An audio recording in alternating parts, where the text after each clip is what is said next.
ራሱን ያነጻል። ወንድሞች ሆይ ይህን ዓለም አትውደዱ። ዓለሙ ኃላፊ ነው፣ ሁሉም ኃላፊ ነውና።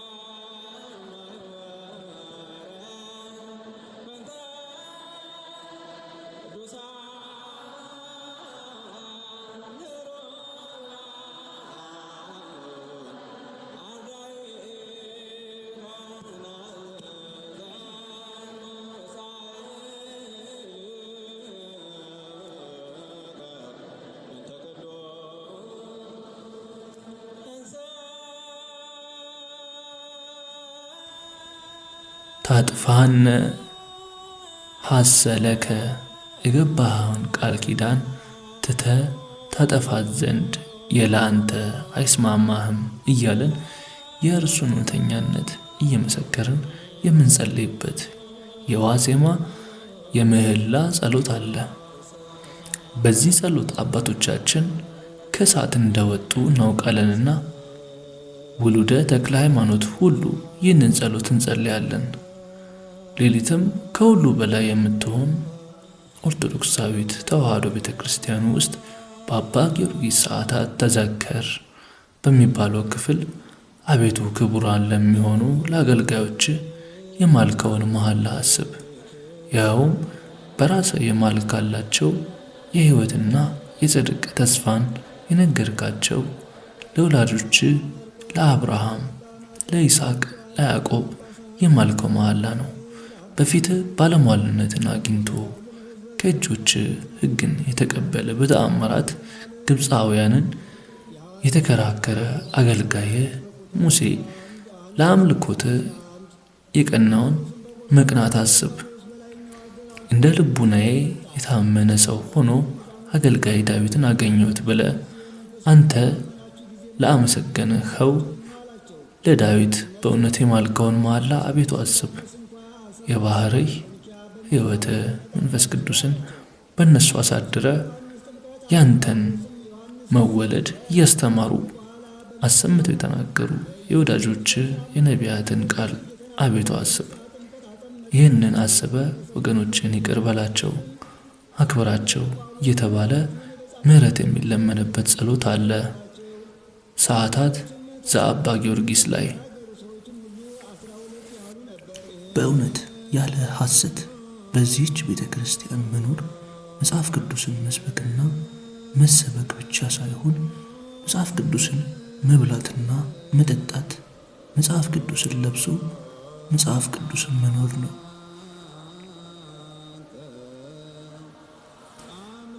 ሶስት ነጥብ 1.3 እግዚአብሔር ሰውን በስጋዌ ለማዳን የሰጠው የድህነት ኪዳን መሐላ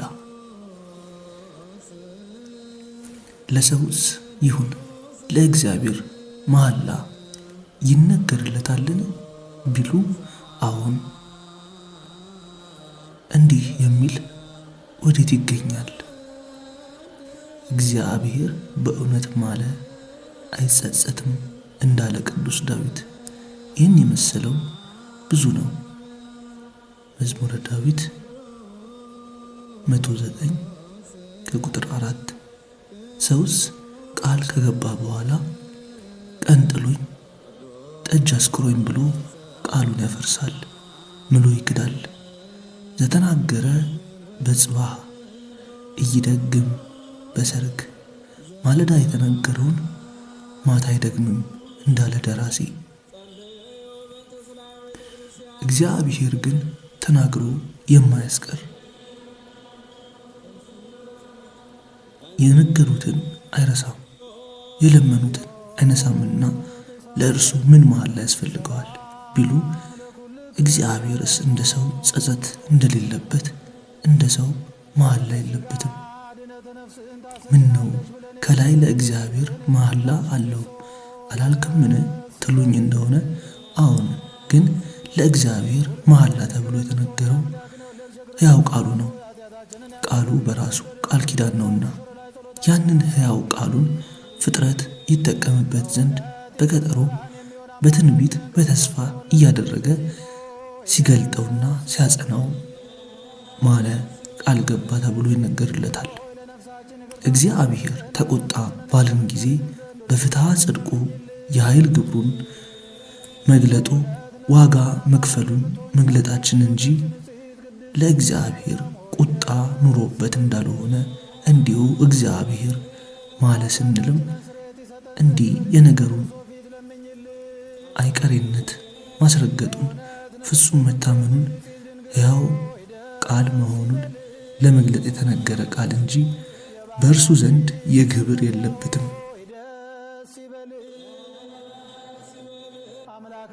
እለፍ ያለው ያልፋል፣ አትለፍ ያለው አያልፍም። ይህ ስልጣኑ የጽንዓ ኃይሉ የሳህለ ምሕረቱ ሥራ መሐላ ይባላል። ለዚህ ሐሳባችን እግዚአብሔር መሐላው ሕያው የባሕሪ ቃሉ ነው የሚለውን የቅዱስ ቄርሎስን ኃይለ ቃል ዘውድ አድርገን እንቀዳጀዋለን። ስለዚህ ነገር በስፋት በምዕራፍ 2 ስለተብራራ ተመያየጥ ቦቱ። በመሆኑ ይህ የድኅነት ተስፋ አስቀድሞ በብዙ አባቶች ዘንድ ሲገለጥ ኑሯል። የእግዚአብሔር የማዳን ቀጠሮ ወይም መታመን በሁለት መንገድ ይገለጣል። እነዚህም በቃልና በግብር ናቸው። ለምሳሌ በቃል ለይኩን ብርሃን ብርሃን ይሁን ብሎ በጥንት ፍጥረት በተናገረ ጊዜ ከብርሃን አብ የተወለደ ብርሃን ወልድ ይወለድና በዓለም ያለውን የሞት ጥላ የክህደት ጨለማ ይግለጠው የሚል የማዳን ቃል ሲሆን፣ ብርሃን ይሁን ብሎ ብርሃንን መፍጠሩ ደግሞ በእርግጥም ምሎ የማይከዳ ተናግሮ የማያስቀር ጌታ በሥጋ ማርያም ተገልጦ በሞት ጥላ በክህደትና ጨለማ ለሚኖሩ ሁሉ ደገኛውን ብርሃን መስጠቱን በገቢር መግለጡ ነው። ይህ በነቢብና በገቢር የተገለጠው የሰጠው ከአዳም ጀምሮ እስከ ዳዊት ድረስ ያለውን ያጠቃልላል። እነዚህም ቀጥለን እንመልከት።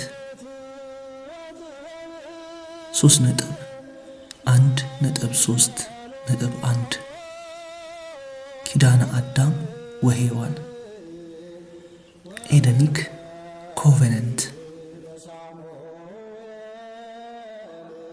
ይህ ኪዳን አስቀድመን እንደገለጥነው እግዚአብሔር በቃልና በገቢር ለአዳም ለሔዋን በገነት የሰጠው የድኅነት ተስፋ ነው።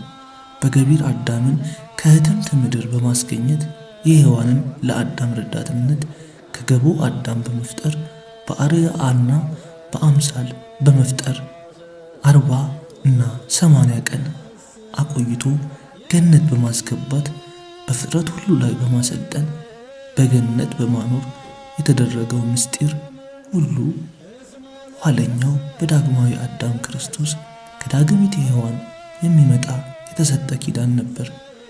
ከሕቱም ምድር አዳም መገኘቱ ዳግማዊ አዳም ከሕቱም ድንግል ለመወለዱ የአዳም ረዳት ሔዋን ከገቦ አዳም በእንቅልፍ እንዳለ መፈጠሯ የአዳም የነፍስ ረዳቱ ዳግሚት ሔዋን ድንግል አዳም በሞት እንዳንቀላፋ ለመገኘቷ ምሳሌነት ያለው ኪዳን ነው።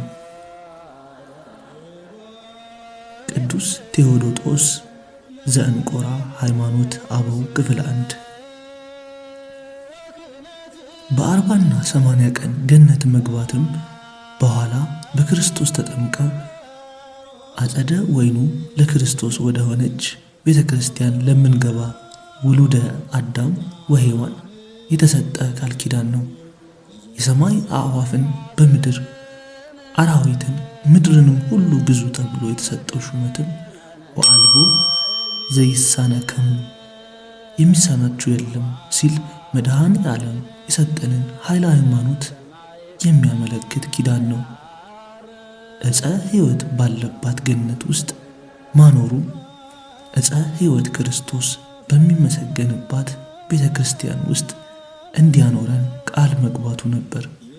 በዚያውም ላይ እባቡ ሊገባባት ቀርቶ ሊናገራት መናገሩ ሲቅርና ሊያያት ያልተቻለው ገነት ነባቢት እናቱን እንዲያመጣልን ዳግማዊ ክርስቶስም ዳግሚት ሔዋንን ገነት አድርጎ በማኅፀኗ 9 ወር ከ5 ቀን እንዲኖር የተሰጠ ኪዳን ነው። ዳግማዊ አዳም የኖረባት አዲሲቷ ገነት አዲሱን ዳግማዊ አዳም ወልዳ አሮጌውን አዳም ያደሰችው ሀገር መንፈሳዊት የእግዚአብሔር ከተማ ድንግል ማርያምን ለማሳየት የተደረገ ኪዳን ነው። ዘፍጥረት ምዕራፍ 1 ከቁጥር 28 እንዲሁም ከምዕራፍ 2 ቁጥር 8 እስከ 9 በቃልና በተግባር የተፈጸመለትን በአንድ ላይ ደግሞ እስኪ ልቡናችንን አስፍተን እንመልከት።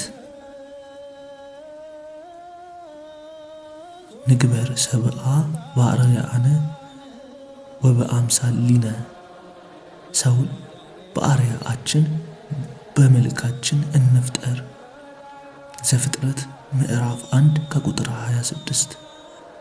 ይህ ሐሳብ ብዙ ፍካሪያት ሲኖሩት ለኪዳነ ምሕረት የሚሆንን ብቻ እንመልከት። ሰውን በአርአያችን በአምሳላችን እንፍጠር የሚለው በምን ለአዲስ ኪዳን እንደሆነ የሁለት ሊቃውንትን ትርጓሜ ብቻ እንመልከት። ሰው ይታያል አይታይም። በሥጋው የምናየው ሲሆን በነፍሱ ደግሞ አናየውም። ለነፍሱ የሦስትነት ኩነታት ሲኖራት እሊህም ከዊነ ልብነት፣ ከዊነ ቃልነት፣ ከዊነ እስትንፋስነት ናቸው። እንዲህ በሦስት ኩነታት ስላሏት ለባዊት አዋቂ፣ ነባቢት ተናጋሪ፣ ሕያዊት የማትሞት ብትሆንም ግን 3 አካል ግን አላት አይባልም። በልብነቷ ከዊን ያለ የቃልነት ከዊን ከልብ እና ከእስትንፋስ ሳይለይ በአንደበት ህልው ሆኖ ይናገራል። የእስትንፋስም እንዲሁ በልብ ህልው ሆኖ ያለ ቃል ከልብ ሳይለይ በብራና ላይ በብዕር ተቀርጾ አካል ነስቶ በግዘፍ ይታያል፣ ይነበባል፣ ይደመጣል። ከልብ እንዴት ብራናው ላይ ሊያርፍ እንደቻለ አይመረመርም። በሌላ በኩል ሰው ነፍስና ሥጋ የተባሉ አካላት አሉት። 2 ሰው ግን አይደለም፣ 2 ፈቃዳትም የሉትም። ቢበድል በአንድ ፈቃድ ይበድላል፣ ቢጸድቅ በአንድ ፈቃድ የጽድቅ ግብርን ይሰራል። ይህ ምሳሌነቱ እንዲህ ነው። ለአንዲት ነፍስ 3 ከዊን እንዳላት ለአንድ መለኮት 3 ኩነታት አሉት። በልብነቷ አብን ስትመስል፣ በቃልነቷ ወልድን፣ በእስትንፋስነቷ መንፈስ ቅዱስን ትመስላለች። እንዲህም ስለሆነች 3 አካል እንዳንላት ሥላሴ ደግሞ በኩነታት የተገናዘቡ አንድ ባህሪ የሆኑ 3 አካላት ስላላቸው 3 አማልክት አይባሉም። ቃል በልብ ህልው ሆኖ ከልብ ሳይለይ በሰሌዳ ተቀርጾ እንዲታይ እንዲሁ ተቀዳሚ ተከታይ የሌለው የአብ አካላዊ ቃልም ከየማነ አብ ከዘባነ ኪሩብ ሳይለይ ከክብረ መንግሥቱ ሳይፈልስ በሰሌዳ መለኮት በእግዝእትነ ማርያም ማኅፀን ተገለጠ። እንደምን በሰሌዳው ላይ እንዳረፈ ማወቅ እንዳይቻል ሰው የሆነበትን ምስጢር ያወቀ የለምና። ሰው ሥጋም ነፍስም ነው፣ ግን 2 አይደለም። ክርስቶስ አምላክም ሰውም ነው፣ 2 ግን አይደለም። ሰው በሥጋው ይታያል፣ በነፍሱ ግን አይታይም። ክርስቶስም በሥጋው አይተነዋል፣ በመለኮቱ ግን ከቶ አንድስ እንኳ ያየው የለም። የዮሐንስ ወንጌል ምዕራፍ 1 ከቁጥር 18። ሰው ነፍስም ሥጋም ቢኖረውም የሚድንበትንና የሚጠፋበትን ሥራ በአንድ ፍቃድ ይሠራል። ክርስቶስ አምላክም ሰውም ቢሆንም እንዲሁ የሰውነትንና የአምላክነትን ሥራ ግን በአንድ ፍቃድ ይሠራል። ቃል ሥጋ ኮነ ባለን ጊዜ በተዋሃዱ አንድ አካል፣ አንድ ባህሪ፣ አንድ ፍቃድ ማለታችን ነውና ለዚህ ትምህርታችን ምስክር የሆኑን ዘንድ የሦስት ሊቃውንትን ምስክርነት እናቁም። ከአንደበታችን የሚወጣ እርስ በእርሳችን የምንነጋገርበት የእኛ ቃል አለ። ማንም ማን ሊያየው አይችልም፣ ለቃል ግዘፍ የለውምና። ለማንም ለማን ሊታይ አይችልም፣ በእጅም አይዳሰስም። ቃል በብራና በተጻፈ ጊዜ ቅርጽም በሆነለት ጊዜ ያን ጊዜ ተገለጠ ይሆናልና ይታያል፣ ይዳሰስማል። ለወዳጁ መጽሐፍ ሊጽፍ የሚወድ ሰው ቢኖር ቃል የማይታይ የማይዳሰስም ነውና ያ ሰው በብራና በጻፈው ጊዜ ቀድሞ ልትዳስሰው አይቻለ የነበረውን የቃልን አካል ዛሬ በብራና በጽሕፈት ትዳስሰዋለህ። ለቃል ግዘፍ የለውምና ጽሕፈት በሚያስገኘው መልክ በተጻፈ ጊዜ ግን ያን ጊዜ ልታየው ልትዳስሰው ተገባክ። እነሆ አሁን ምሳሌው የታወቀ የተረዳ ሆነ። በተለመደ የሚደረግ ሲደረግ የሚኖር ምሳሌ ሰው የሆነ የቃልን ነገር አስረዳን። ከዘመን ሁሉ አስቀድሞ የነበረ ቀዳማዊ ባህሪው እንደ አብ ሥጋ ያልነበረው አንድ እግዚአብሔር ቃል በኋላ ዘመን የሰውን ባህሪ እንደተዋሃደ ከቅድስት ድንግልም እንደተወለደ ለባህሪየ መለኮቱም ጥንት እንደሌለው እናስረዳሃለን። ወልድ ዋህድ ከአብ መወለዱ እንዴት እንደሆነ ከቅድስት ድንግልም መወለዱ እንዴት እንደሆነ አትጠይቀኝ። እርሱ በባህሪው ከአብ ተወልዷልና ለራሱ ባደረገው ተዋህዶም ከድንግል ተወልዷልና አምላክ ነው፣ ሰውም ነው። ቅዱስ ቴዎዶጦስ ዘእንቆራ ሃይማኖተ አበው ክፍል 1።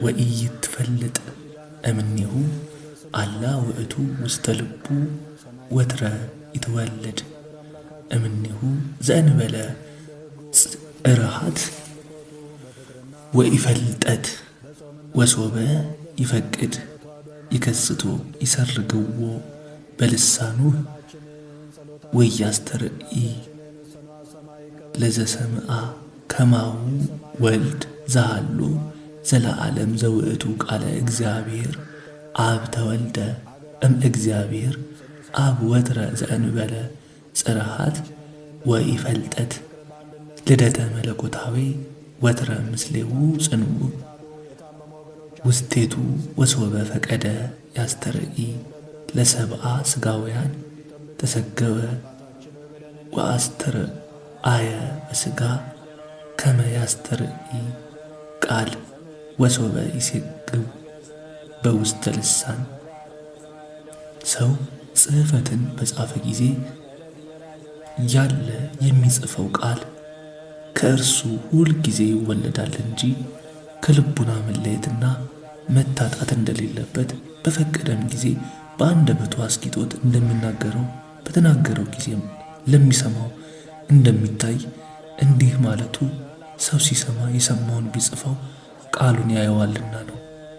እንደዚህም ሁሉ ቅድመ ዓለም የነበረ ወልድም ይኸው ከእግዚአብሔር አብ አካል ዘእም አካል ባህሪ ዘእም ባህሪ የተወለደ የአብ አካላዊ ቃል ነው። ከአብም ዘለዓለም መከፈልና መለየት ሳይኖርበት የሚወለደው ልደቱ በእርሱ ጸንቶ ይኖራል። እንዲህ ማለቱ ሁልጊዜ ይወለዳል ማለት አይደለም። ይልቁንም መወለዱ ከአባቱ አይለየውምና ዳግመኛም የአብ አባትነት የወልድም ልጅነት የዘላለም ከእና እስከ የለውምና ነው።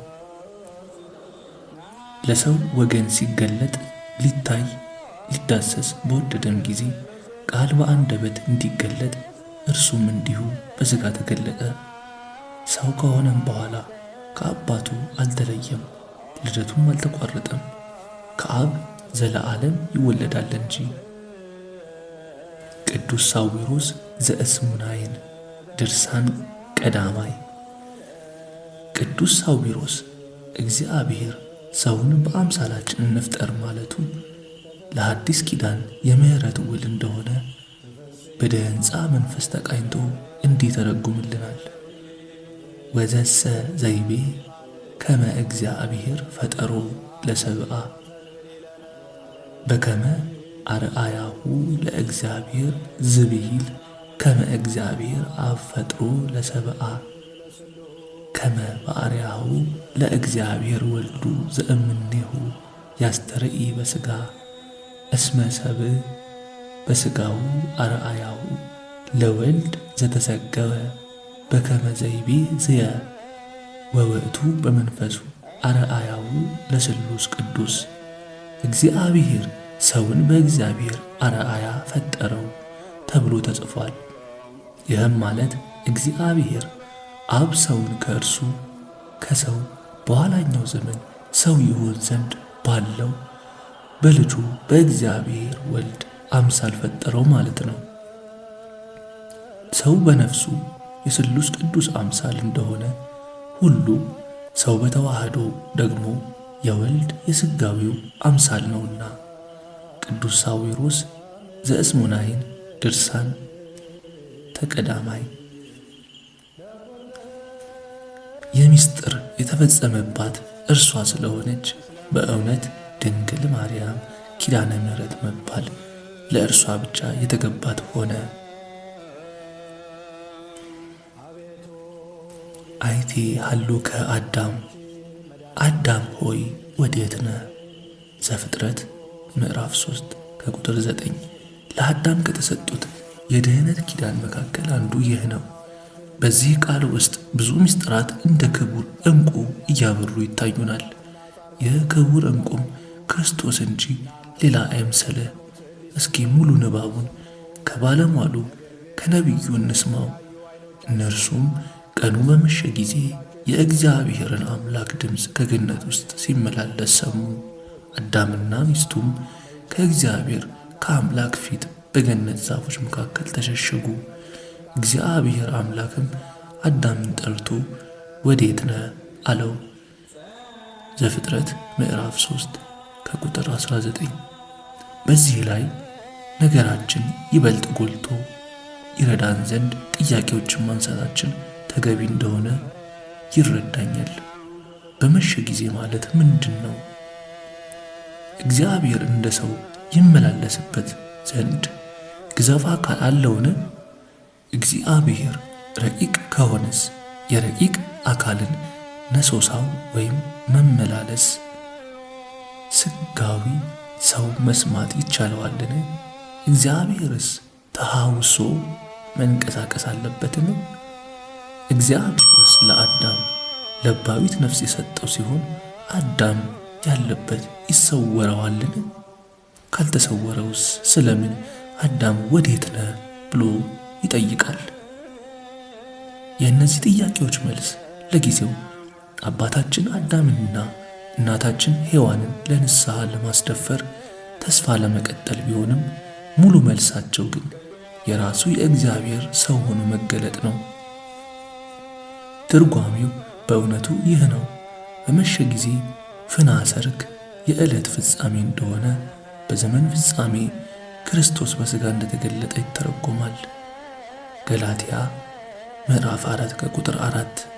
እግዚአብሔር በምሽት ጊዜ ወደ አዳምና ሔዋን መምጣቱም በሞት ጥላ በክህደት ጨለማ ተይዘን ሳለ ፀሐየ ጽድቅ ኢየሱስ ክርስቶስ ሊያበራልን መምጣቱን መናገር ነው። የማቴዎስ ወንጌል ምዕራፍ 4 ከቁጥር 17።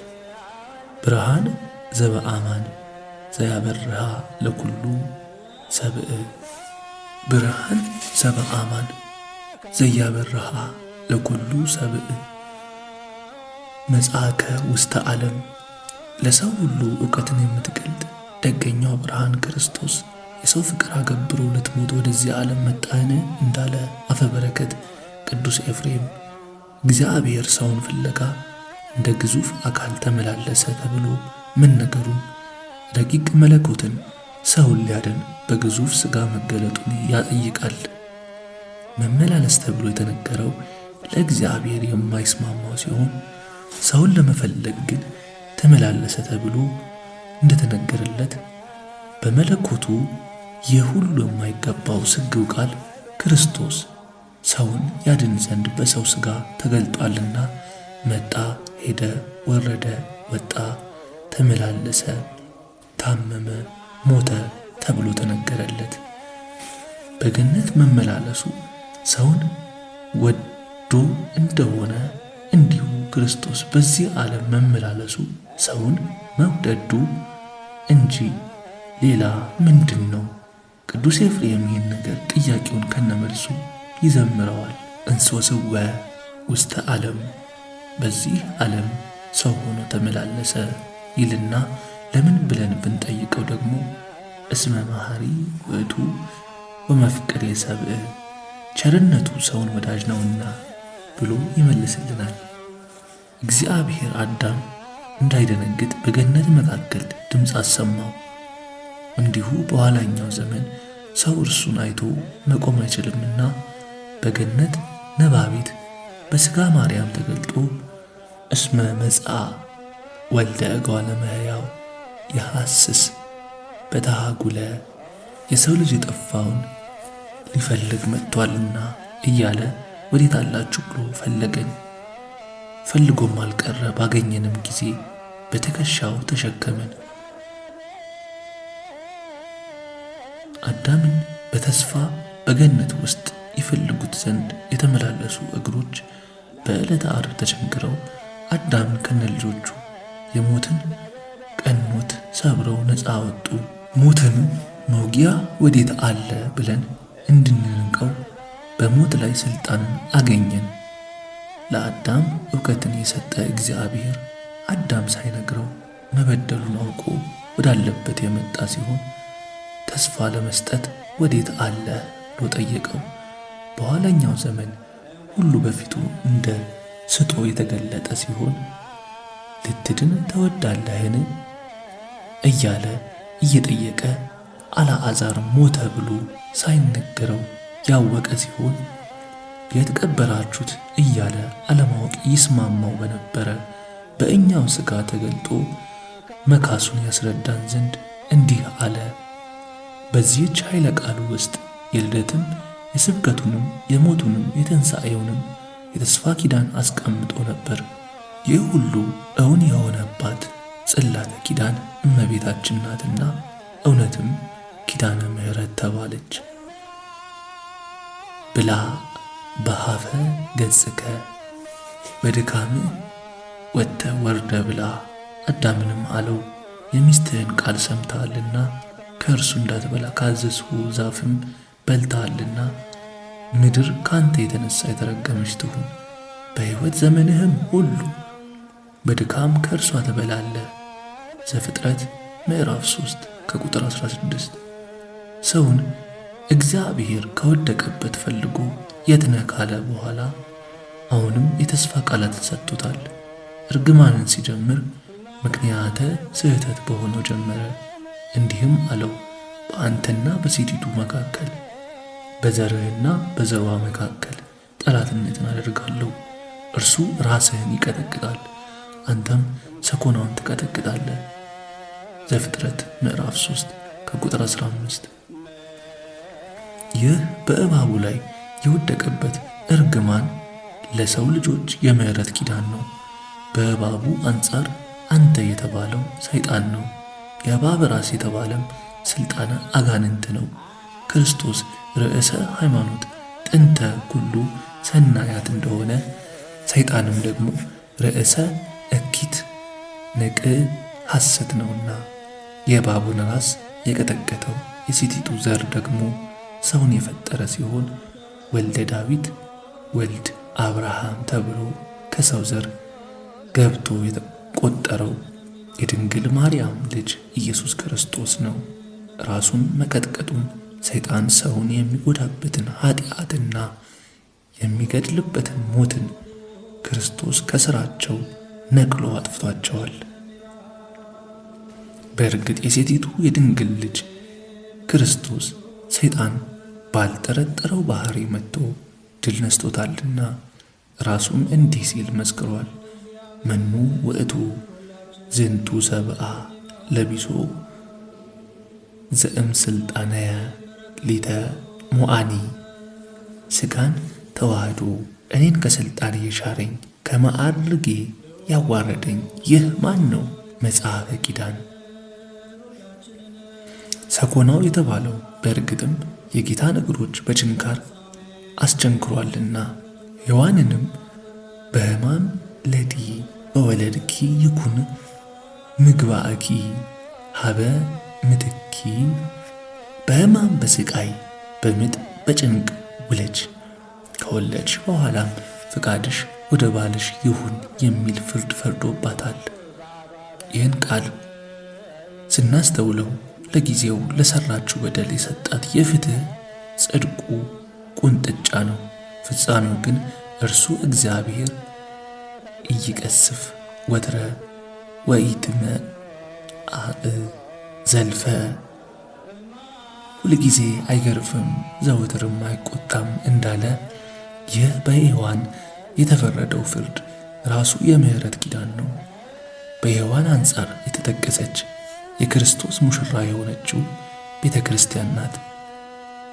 እስመ ፋርኩክሙ ለአሐዱ ምት ድንግል ወንጹሕ ክርስቶስ እኔ ሁላችሁንም ለአንድ ካለመመለክ ንጹሕ ለሆነ ሙሽራ ለክርስቶስ አጭቻችኋለሁ እንዳለ ቅዱስ ጳውሎስ አንደኛ ቆሮንቶስ ምዕራፍ 11 ከቁጥር 3። ምጥ የተባለ ደግሞ ከሐዋርያት ጀምሮ እስከ ዓለም ፍጻሜ ባሉ መሲሐውያን የሚደርሰው መከራ ነው። ምጥ ለጊዜው ጭንቅ ቢሆንም ፈጥኖ ግን ማለፉ አይቀርም። የክርስቲያኖች መከራም ኃላፊ ነው።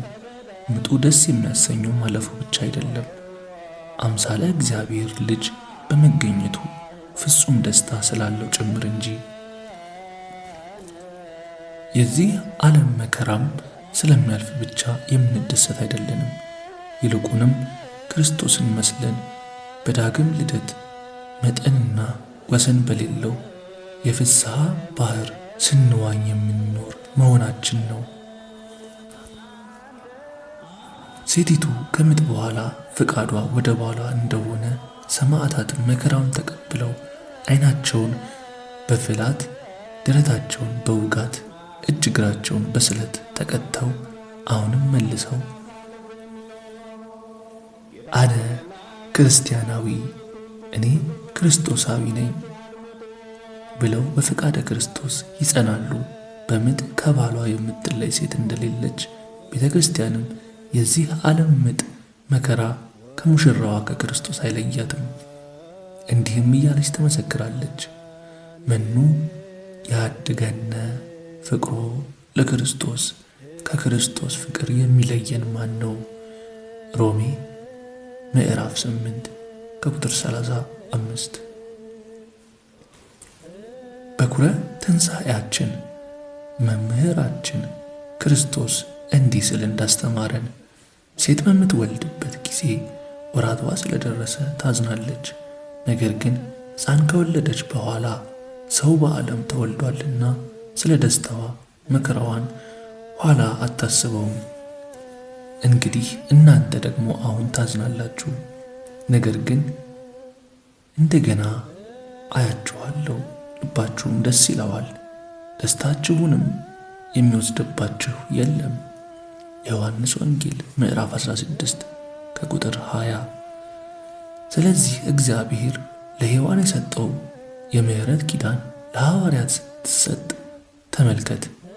ይህች የምሕረት ኪዳን የተፈጸመችው በሥጋ ማርያም ቢገለጥ አይደለምን? እንግዲያው ይህ ሁሉ የተፈጸመባት እመቤታችን ኪዳነ ምሕረት ያልተባለች ማን ይሆናል?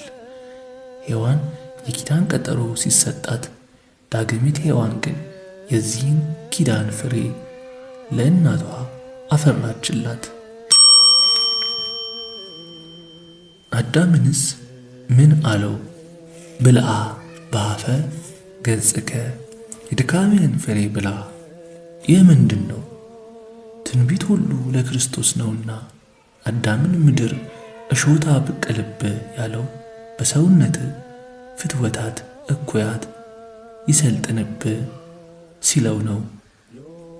ምድር ያለው የሰውን ሰውነት ሲሆን እሾህ የተባለው ኃጢአት ክፉ ሐሳብ ነው። ይህን በአዳም ላይ የበቀለውን የመርገም እሾህ ይነቅልለት ዘንድ መድኃኔ ዓለም የእሾህ አክሊልን ተቀዳጀለት። አዳም በኃጢአቱ የለበሳትን ኀፍረት አስወግዶ ያለብሰው ዘንድና በሰውነቱ ላይ ያበቀለውን የኃጢአት እሾህ ይነቅል ዘንድ ክርስቶስ ምን አደረገ ብለ ትጠይቅ እንደሆነ ወወፃ እግዚእ ኢየሱስ አፋ እንዘ ይትቄጸል አክሊለ ዘሶከ ወይልብስ ሜላተ። ጌታ ኢየሱስም የእሾህ አክሊል ደፍቶ ቀይ ልብስም ለብሶ ወደ ውጭ ወጣ ሲል ወንጌላዊ ይመልስልሃል። የዮሐንስ ወንጌል ምዕራፍ 19 ከቁጥር 5። ለፍጻሜው ደግሞ ወጥተ ወርደ ብላ ያለው ፍትወታት እኩያት ኃጣው እርኩሳትን በእንባ አጥበ በሥልጣነ ክህነት እሳት ንስሐ ገብተ አቃጥለ ቀኖናህን ፈጽመ ፍሬ ሕይወት ክርስቶስን በቁርባን ተመገብ ሲለን ነው። ለኦሪት የድካም ፍሬ የምድር በረከት መብላት ሲሆን በአዲስ ኪዳን የድካማችን ዋጋ ምድር ሰናይት ድንግል ማርያም ያፈራችውን ኅብስተ ሕይወት መድኃኔ ዓለም ክርስቶስን መመገብ ነው። ወይነ ሕይወት ስቴ መድኃኒት ጽዋ ሕይወት ክርስቶስን ጠጥቶ በልምላሜ ሃይማኖት በጽጌ ትሩፋት ማሸብረቅ ነው። ሕይወትን ያፈራችልን ቤተልሔማዊት ጸዋሪተ ፍሬ እመቤታችን ናትና ስለዚህ ነገር ኪዳነ ምሕረት ተባለች። በፍጻሜም አዳም ኮነ ከመ አሐዱ እምኔነ፣ አዳም ከእኛ እንደ አንዱ ሆነ። ዘፍጥረት ምዕራፍ 3 ከቁጥር 22። እንግዲህ ይህ የሚሆን በምንድን ነው ብለን ከላይ ለሚነሱ የምሕረት ኪዳናት ጥያቄ ብናነሳ መልሱ ይህ ኃይለ ቃል ነው። ይህም ማለት የምሕረቱ ኪዳናት የሚፈጸሙት በወልደ እግዚአብሔር ሰው መሆን ነው ማለት ነው። ከሦስቱ አካል አንዱ አካል ወልድ ሰው ሆኖ በሥጋ ሰብእ ሲገለጥ እርሱ የነሳው የእኛ ባሕሪ ከሥላሴ አንዱን አካል ወልድን ሆነ። አምላክ ሰው ሲሆን ሰው ደግሞ አምላክ ሆነ። ቃለ አብ ቃለ መንፈስ ቅዱስ ከአብና ከመንፈስ ቅዱስ ሳይለይ በከዊነ ቃልነቱ ሥጋን ሲለብስ ከድንግል የነሳው ሥጋ ደግሞ በተዋህዶ ቃልነትን ገንዘብ አድርጎ ለአብና ለመንፈስ ቅዱስ ቃላቸው ሆነ። ከሰማይ የወረደ ቃል ምድራዊ ሥጋን ለመንፈስ ቅዱስ ቃላቸው ሆነ። ምላሱም ተፈታ፣ እግዚአብሔርንም እየባረከ ተናገረ። ለጎረቤቶቻቸውም ሁሉ ፍርሃት ሆነ። ይህም ሁሉ ነገር በይሁዳ በተራራማው አገር ሁሉ ከሰማይ የወረደ ቃል ምድራዊ ሥጋን ቢዋሃድ ኅብስት ሰው ተብሎ እንደተጠራ ከምድር የተገኘ ሥጋ ሰማያዊ ቃል ቢዋሃድ ከምድር የተገኘ ሲሆን ዘወረደ እምሰማያት ለመባል በቃ። በዚህ የተዋሃዶ ምስጢር የአዳም ተስፋ እውን እንደሚሆን ለማስረገጥ አዳም ከእኛ እንደ አንዱ ሆነ ብለው ሥላሴ ተናገሩ። ይህ በማንና መቼ ይፈጸማል የሚለውን ደግሞ በቀለሜንጦስ መጽሐፍ እንዲህ ሲል ተገልጧል። ኢትሐዝን ኦ አዳም እስመ ፈቀድክ ትኩን አምላክ ወአለውከ ትእዛዘየ ናሁ ርእስየከ አምላክ ወአኩ ይእዜ አላ ባሕቱ እምድኅረ ኃዳጥ መዋዕል ወእምድኅረ ሐሙስ መዋዕል ወመንፈቀ መዓልት እሳሃለከ ወእምህረከ በብዝሃ ሳህለየ ወምህረትየ ወእወርድ ውስተ ቤትክ ወአሃድር ውስተ ሥጋክ ወበአንቲከ ኦ አዳም።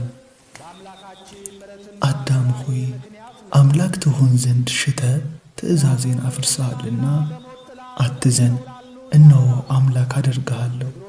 ነገር ግን አሁን አይደለም፣ ይልቁን ከጥቂት ዘመናት በኋላ ነው እንጂ። ከ5 ቀን ተኩል በኋላ በምሕረቴና በቸርነቴ ብዛት ይቅር እልሃለሁ። ከሰማያትም እወርዳለሁ፣ በአንተ ቤትም አድራለሁ። አዳም ሆይ ስለ አንተም በአንተ ሥጋ አድራለሁ። አዳም ሆይ ስለ አንተ 40 መዓልትና ሌሊት እጾማለሁ። አዳም ሆይ ስለ አንተ ሕማማትን እቀበላለሁ። አዳም ሆይ ስለ አንተ በዕፀ መስቀል ላይ እሰቀላለሁ። አዳም ሆይ ይህን ሁሉ ስለ አንተ ሆናለሁ። መጽሐፈ ቀለሜንጦስ ክፍል 1 ላይ አዳም አባታችንና ሔዋን እናታችን ከገነት ሲሰደዱ በመትከፈ ልቡናቸው ቋጥረዋት የያዟት ስንቅ ይህች ናት።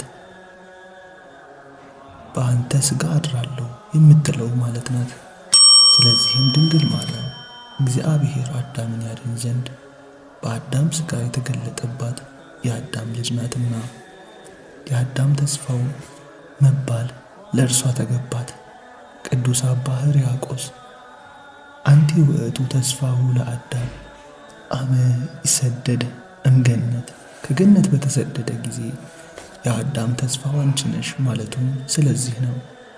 ያቺ የምሕረት ተስፋ በማን ተፈጸመች ብለን ደግሞ ምርጥ ዕቃው ቅዱስ ጳውሎስን ብንጠይቅ ወአመ በጽሐ ዕድሜሁ ፈነወ እግዚአብሔር ወልዱ ወተወልደ እምብእሲት፣ የዘመኑ ፍጻሜ በደረሰ ጊዜ እግዚአብሔር ልጁን ላከ ከሴትም ተወለደ ብሎ ይመልስልናል። ገላትያ ምዕራፍ 4 ከቁጥር 4። ቀድሞ የምሕረት ቀጠሮ ሲሰጥ ድንግል ማርያም ተስፋ አዳም ወሔዋን የነበረች ሲሆን አሁን ደግሞ ጌታን ስትወልድ የምሕረት ኪዳን በእርሷ በእርግጥ ተፈጽሟልና በእውነት ያለ ሐሰት ኪዳነ ምሕረት እርሷ እመቤታችን ናት። የእመቤታችን ኪዳን ለአዳምና ለልጆቹ ተስፋና መንቅሒ መሆኑን የቅዱስ ያሬድን የድጓ ምስጢር ለወገበ ነፍሳችን እናስታጥቅ። በየማነ ምስለ አባአግ ብሩካን ነፈር ወንእቱ በሰላም ውስተ ቤተ ለአዳም ኪዳነኪ ውእቱ ማርያም ዘይነግሶ ለዓለም። ማርያም ሆይ ከእንቅልፍ እንደሚነቃ የወይን መጠጥ እንቅልፍም እንደተወው ቃል ኪዳንሽ ዘወትር ከሕማም ያነሳል፣ ከድካም ያበረታናል። ከብሩካን አባግዕ ጋር በቀኝ ለመቆምም ያበቃናል። በአዳም ቤት በገነት በመንግሥተ ሰማያት ውስጥ ገብተን በተከፈተ ገነት መንግሥተ ሰማያት ከተነጠፈ ዕረፍት በሰላም ገብተን እንሰማራ ዘንድ ቃል ኪዳንሽ ለዘላለም ጸንቶ ነግሶ ይኖራል። መጽሐፈ ቀለሜንጦስ ክፍል 1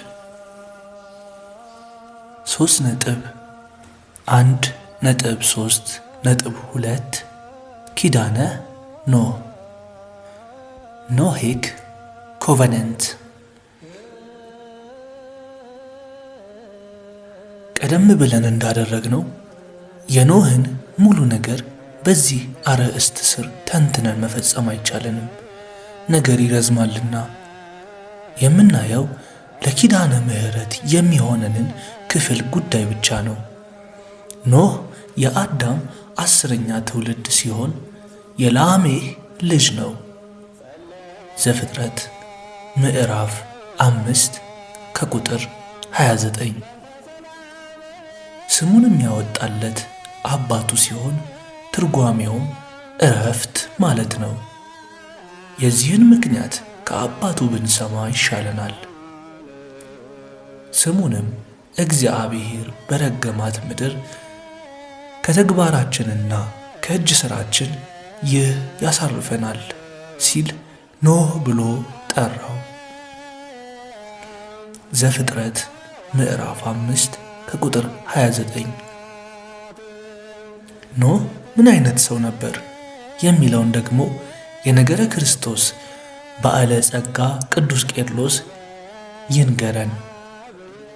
እግዚአብሔርን በፍጹም ልቡ የሚወድ ፍቅረ እግዚአብሔር ፈጽማ የጸናችለት ጻድቅና ፍጹም መልካም ሰው ነበር።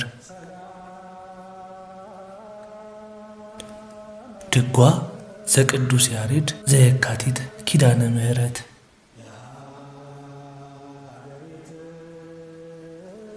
ጻድቅ የሆነው ኖህ ጻድቁ ከደጋግ ሰዎች መሃል በመኖር የተገኘ አይደለም። ኃጢአትን እንደ ልብስ በለበሱ መርገምን በተጎናጸፉ ምድር አፍ አውጥታ እስክትከሳቸው ድረስ የበደላቸው ጽዋ ሞልቶ በፈሰሰ ጠማማ ትውልድ መሃል ብቻውን የተገኘ ጽኑ ዛፍ ነው እንጂ። አንድ ሰው ጻድቅ ለመባል የሚበቃው በሁለት አብያት ምክንያቶች ነው።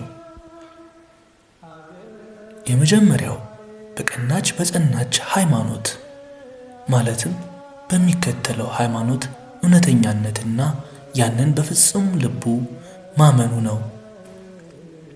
ሁለተኛው ደግሞ የኑሮ እውነተኛነት ነውር ነቀፋ በሌለው አካሄዱ ለእውነተኛ ሃይማኖት ባለው መታመን እንዲገባ ሆኖ በመመላለሱ ነው።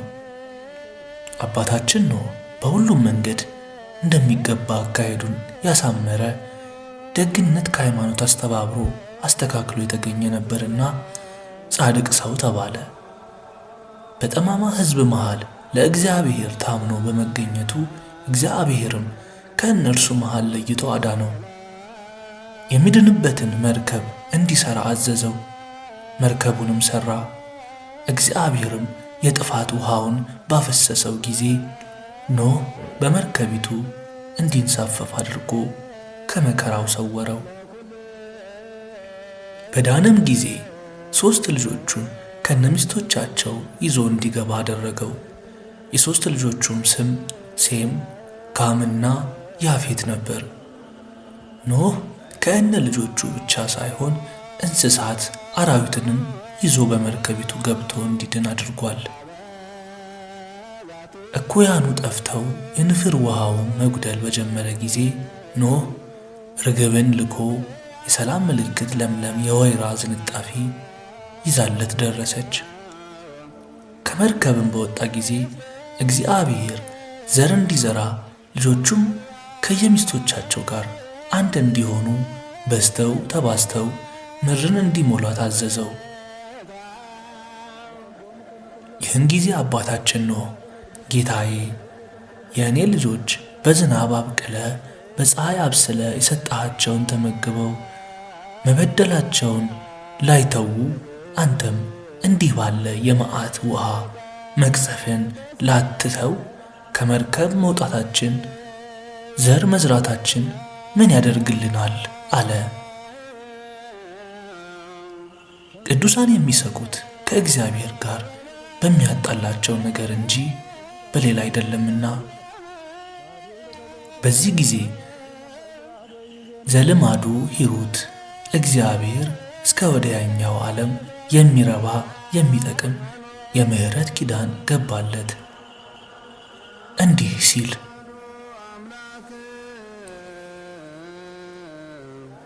ወይቤሎ እግዚአብሔር ለኖህ ዝንቱ ውእቱ ትእምርት ኪዳንየ ዘአሁ በክሙ አነ ማእከልየ ወማእከለክሙ ወማእከለ ነፍስ ወሕይወት አንተ ሃለወት ምስሌክሙ ለትውልድ ዘለዓለም ወቀስትየ እሰይም ውስተ ደመናት ወትከውን ተአምረ ኪዳንየ ማእከልየ ወማእከለ ኩሉ ምድር። እግዚአብሔርም አለ በእኔና በእናንተ መካከል ከእናንተም ጋር ባለው በሕያው ነፍስ ሁሉ መካከል ለዘላለም የማደርገው የቃል ኪዳን ምልክት ይህ ነው። ቀስቴን በደመና አድርጌአለሁ። የቃል ኪዳኑንም ምልክት በእኔና በምድር መካከል ይሆናል። በምድር ላይ ደመናን በጋረድሁ ጊዜ ቀስቲቱ በደመናው ትታያለች። በእኔና በእናንተ መካከል ሕያው ነፍስ ባለውም ሥጋ ሁሉ መካከል ያለውን ቃል ኪዳኔን አስባለሁ። ሥጋ ያለውንም ሁሉ ያጠፋ ዘንድ ዳግመኛ የጥፋት ውኃ አይሆንም። ቀስቲቱም በደመና ትሆናለች። በእኔና በምድር ላይ የሚኖር ሥጋ ባለው በሕያው ነፍስ ሁሉ መካከል ያለውን የዘላለም ቃል ኪዳን ለማሰብ አያታለሁ። እግዚአብሔርም ኖኅን በእኔና በምድር ላይ በሚኖር ሥጋ ባለው ሁሉ መካከል ያቆምሁት የቃል ኪዳን ምልክት ይህ ነው አለው። ዘፍጥረት ምዕራፍ 9 ከቁጥር 12 እስከ 17። ከዚህ ወዲህ ለኖኅ በተደረገችለት የቀስተ ደመና ምልክትነት ዓለም ሁሉ ከጥፋት ውኃ ተጠብቆ ይኖራል። ዛሬም በዚያች ኪዳን ምክንያት እንደሚጠብቀን ይገልጥልን ዘንድ ደመና በዞረበት ቁጥር ቀስተ ደመናውን ስሎ ያሳየናል። በተርጉማነ መጽሐፍት አይናማ የቤተ ክርስቲያን ሊቃውንትም በጉባኤ ቤት ትርጉሙ ሲያስተምሩን ዛሬ ለምንድን ነው እግዚአብሔር ቀስተ ደመናውን የሚያሳየን ስንላቸው እኔ በቸርነቴ ባደረግኩት የምሕረት ኪዳን እየጠበቅኋችሁ ነው እንጂ ኃጢአታችሁስ በኖኅ ዘመን ከነበሩ ሰዎች በለጠ ማለቱ ነው ብለው የድንቁርናችን ጨለማ በትርጓሜ ብርሃን ይገፉልናል።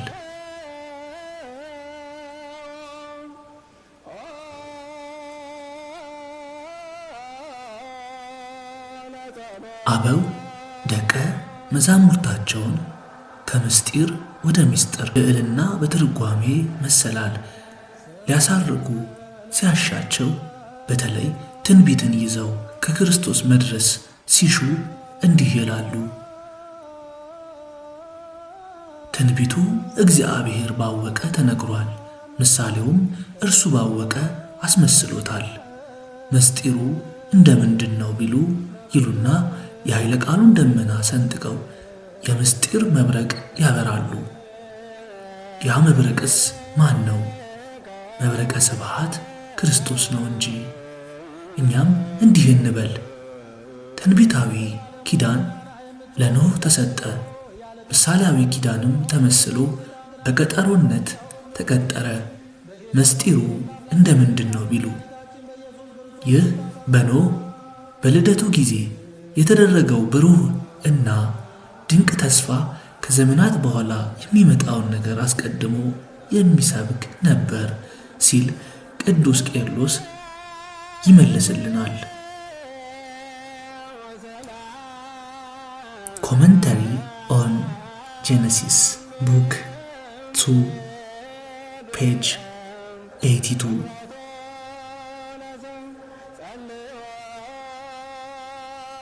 የጥያቄ አንደበታችን ረዘም እናደርግና ይህ ከዘመናት በኋላ ይደረግ ዘንድ ያለው በኖኅ ልደት የተሰጠ ትንቢታዊ ምሳሌ ምንድን ነው እንበልና የቅዱስ ቄርሎስን መፈክራዊ መልስ እናድምጥ።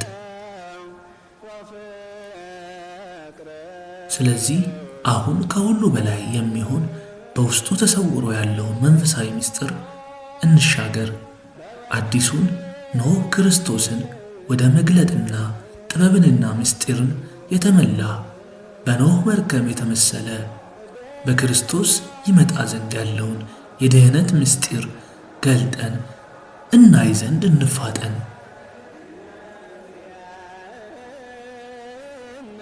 IBID ፔጅ 88።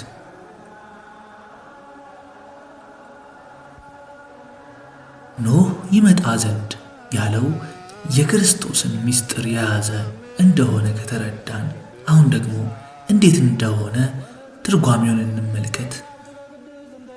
ኖኅ በሂለ ዕረፍት።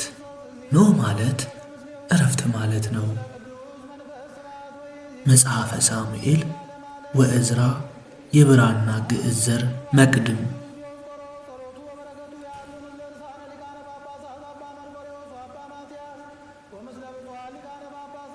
ኖህ ማለት እረፍት፣ ውልቆ፣ ትፍስሕት፣ ባለብዙ ደስታ ማለት ነው።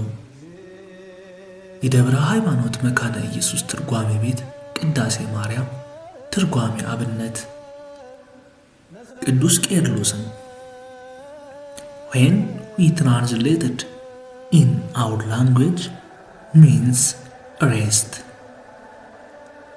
IBID page 82 በዕብራይስጥ ኖህ ያለውን ወደ እኛ ቋንቋ ስንመልሰው እረፍት ማለት ነው ሲል ተርጉሞታል።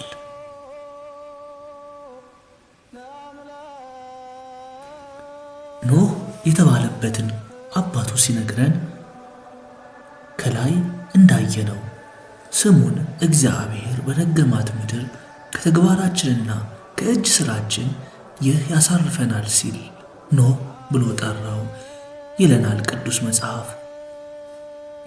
አባቱ እንዲህ ማለቱ በቁሙ ሲተረጎም እግዚአብሔር ወጥተህ ወርደህ በላብህ በወገብህ ደክመህ ብላ ብሎ ባዘዘባት በዚህች ዓለም ወጥቶ ወርዶ ይጦረናል ሲል ነው።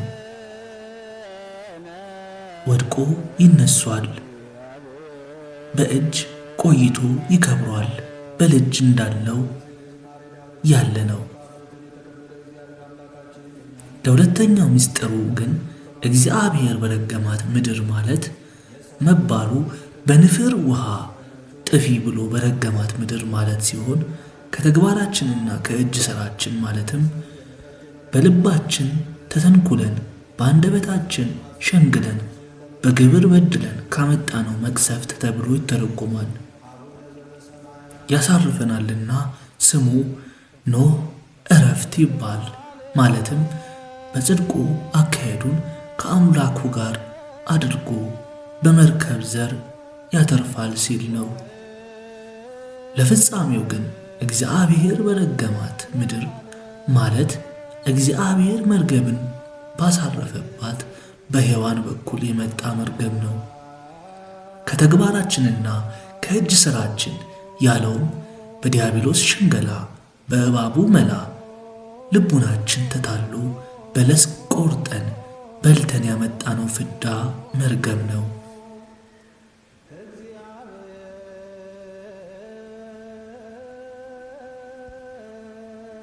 የበሉ አንድ አዳም አንዲት ሔዋን ስትሆን ከተግባራችን ከእጅ ሥራችን ተብሎ መነገሩ በእነርሱ ምክንያት ፍዳ መርገም በልጆቻቸው ላይ ሁሉ ወድቋልና።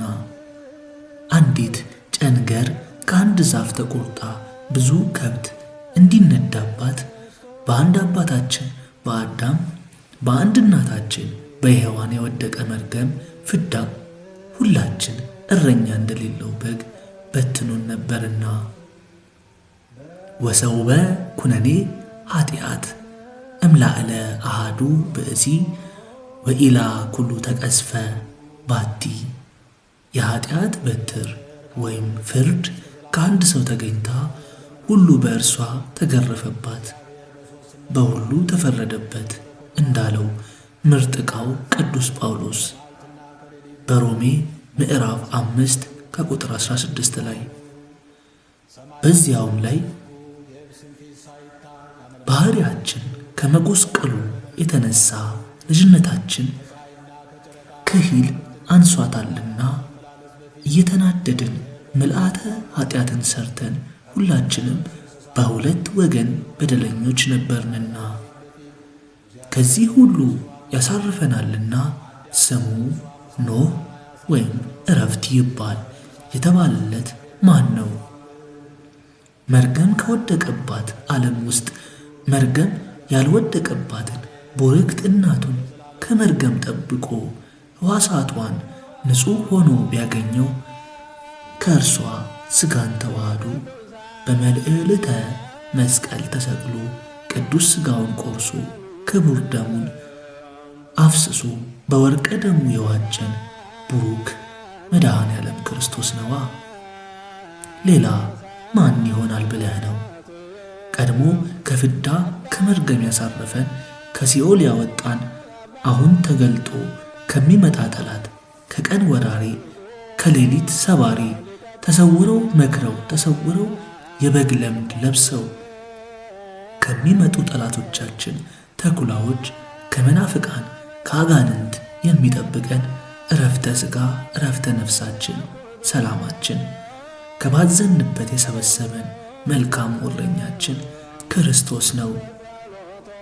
ወተንሲኦ ገሰ ጾሙ ለነፋሳት ወኮነ አብይ ዛህን ተነስቶም ነፋሳትን ገሰጻቸው ታላቅ ጸጥታም ሆነ እንዳለች ቅድስት ወንጌል። ለጊዜው ለሐዋርያት ማዕበል ባህሩን ማዕበልን የሚያናውጡትን ነፋሳት ገስጾ ታላቁን መረጋጋትና ሰላም ሰጠ። ፍጻሜው ግን ከሙታን ተለይቶ ተነስቶ ክህደትን፣ ኃጢአትን፣ ሞትን የሚያመጡ ሊቃነ አጋንንትን በትንሣኤው ገሰጻቸው። የሞትን መውጊያ በሞቱ ሰብሮ ተነስቶ ሐዋርያት ለሰበሰቧት ቤተ ክርስቲያን ታላቁን ጸጥታ በትንሣኤው ማመንንና ድል መንሳትን ሸለማት። እንኪያ ታላቁ ጸጥታ ምንድን ነው ትለኝ እንደሆነ የክርስቶስ ትንሣኤ ነው እወቅልኝ እልሃለሁ። እንዲህም ከሆነ ታላቁ ዕረፍት ክርስቶስ ነው ጠንቅቅልኝ። በኖኅ ልደት የወጣው ስም ለእርሱ መምጣት የተሰጠ የምሕረት ኪዳን እንደሆነና እውነተኛው ዕረፍት ባለቤቱ እንደሆነ ሲነግረን በቅዱስ ወንጌል እንዲህ አለ። እናንተ ደካሞች ሸክማችሁ የከበደ ሁሉ ወደ እኔ ኑ፣ እኔም አሳርፋችኋለሁ። የማቴዎስ ወንጌል ምዕራፍ 11 ከቁጥር 28። ክርስቶስ ከምን አሳረፈን የሚለውን ደግሞ መልሱን ከባለሟሉ ከአምደ ሃይማኖት ከቅዱስ ቄርሎስ አብረን እንማር። እስመ ስሩሃንሰ እሉ እሙንቱ ቤተ አይሁድ እለ አስራሃቶሙ ሕገ ኦሪት በገቢረ መስዋዕት ዘውእቱ ደመ እንስሳ እንተ ይተሃድግ ኃጢአት ወባህቱ ትእዛዝሰ ይገብሩ ክቡዳነ ጾርሰ ዘይቤ እሉ እሙንቱ አሕዛብ ዘአክበደ ለአሌሆሙ ሰይጣን ኩሉ ትእዛዛቲሁ እንዘ ያሰግዶሙ ለጣዖታቲሁ ወይመርሆሙ ሀበ ኩሉ ምግባር ርኩሰ ወኩሉ ኃጢአት ይጽእን ለአሌሆሙ ከመ አእዱግ እሉ ኩሎሙ ሶበ መጽኡ ሀበ እግዚእነ ለአይሁዳዊነ አዕረፉ እምህገ ኦሪት ዘይኮንን በፈቲው ወለአዝባዊነ አገዞ እምቅኔ ሰይጣን በትእዛዝቲሁ ማህያዊት አረፈ ነፍሳቲሆሙ በሕይወት። ደካሞች ያላቸው ኦሪት በመሥዋዕት ብዛት ያደከመቻቸው አይሁድ ናቸው። ይኸውም የኃጢአት ይቅርታ የማይገኝበት የእንስሳት ደም ነው። ይህም ሆኖ ሕጉን ራሱን አይጠብቁም ነበርና ደካሞች ናቸው። ሸክም የከበዳችሁ ያላቸው ግን ሰይጣን ትእዛዛቱን በላያቸው ላይ ያከበደባቸው አሕዛብን ሰይጣን ለጣዖታቱ እያሰገዳቸው ወደ ረከሰ ግብር ሁሉ እየመራቸው እንደ አህያ ኃጢአትን ሁሉ በርዕሰ ልቡናቸው እየጫነባቸው ሸክም ያከብድባቸው ነበርና እሊህ ሁላቸውም ወደ ጌታ በመጡ ጊዜ አይሁዳውያን ከኦሪት የሕግ መስዋዕት አሳረፈው። ቀድሞ በጣዖት ያመልክ የነበረ አሕዛባዊንም ከሰይጣን ባርነት አውጥቶ ሕዝቡ አደረገው። መድኃኒት ሆነች። ትእዛዙም ነፍሳቸውን በሕይወት አሳረፋቸው።